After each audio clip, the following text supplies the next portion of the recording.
At a local organization that is making a big difference in our community. Wings Flight of Hope has helped thousands of transplant patients in Western New York, allowing them to take flight and get the help they needed. Today we're joined by founder of Wings Flight of Hope, Joe DeMarco, to tell us more about an upcoming fundraiser event to benefit this program. Now, Joe, Wing It met up with you a few weeks ago to talk a little bit about what Wings Flight of Hope does, but let's start there again. Yeah, you mentioned about transplants, but that's a small part of our flight, of our mission. A lot of people we fly have cancer. They're just looking to go somewhere to get another opinion, maybe experimental treatment or clinical study, whatever it is. And we take people of all ages wherever they need to go, as many times they need to go, and it's always free with Wings. We're all volunteer. And then our pilots get the fun of taking their plane, going out for taking someone to a place to get better. So to break it down, how does this work? Does a patient call you and then you connect them to a pilot closest that could do that? Right. Our referrals come sometimes directly from the patient, sometimes from the hospital, social workers. It's very simple for someone to get a flight from Wings. They can request online. And a few things have to happen: an appointment verification and also a doctor's release saying it's okay for the patient to travel. And then the flights go out, they get posted. My wife's the mission coordinator. She reviews the paperwork, puts the missions out to the pilots.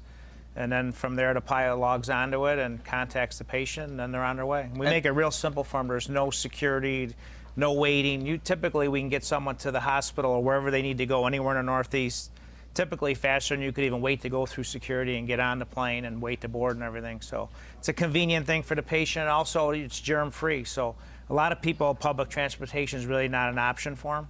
And how many patients do you typically carry on any given Usually year? it's, well, I've done more than one flight a day so far this year myself. We're doing a little less than 2 flights a day. And we have, Wings has 2 planes, so our fundraiser keeps 2 planes going, plus the fuel for other pilots.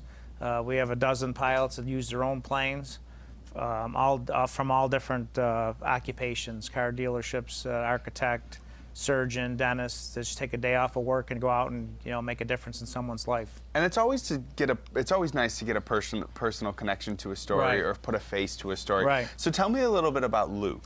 Luke's a little guy who's 9 years old. I met him down in Allentown. He was on oxygen his whole life, needed a double lung transplant.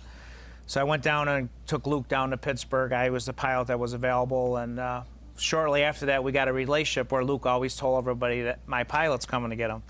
The first night I heard that, I went down to Allentown to get him, and the paramedics, they let the ambulance come up to the plane after we land, and these guys get out with a big smile, and we understand you're the kid's pilot. So that really made my night. He said, we heard all about you. We're not taking no 6-hour ride in the ambulance, and you're going to get them there really fast. So this has been going on for 4 years, and it was just in May.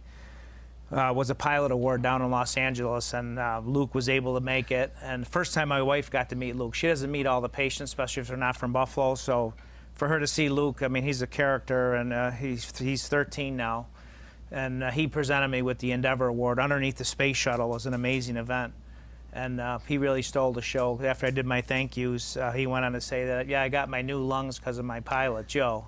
And anyone that's hearing this story can imagine that, it takes a lot of time and a lot of money for these volunteers to be able to do what you do. Right. Now, for people that want to give back, you're hosting a fundraiser. Tell me a little bit more about this. It's Saturday, September 13th, next Saturday. It's at the Erie County Fairgrounds. It's a great event. We serve food throughout the whole party from start to finish. If anybody wants tickets, they could go online and get more information at wingsflight.org or 667-0815. We do food throughout the whole event. Then we do a chicken dinner, beer, pop, wine, hit and runs playing. It's a great event. It raises a lot of awareness. There'll be a lot of people there that Wings has helped over the years.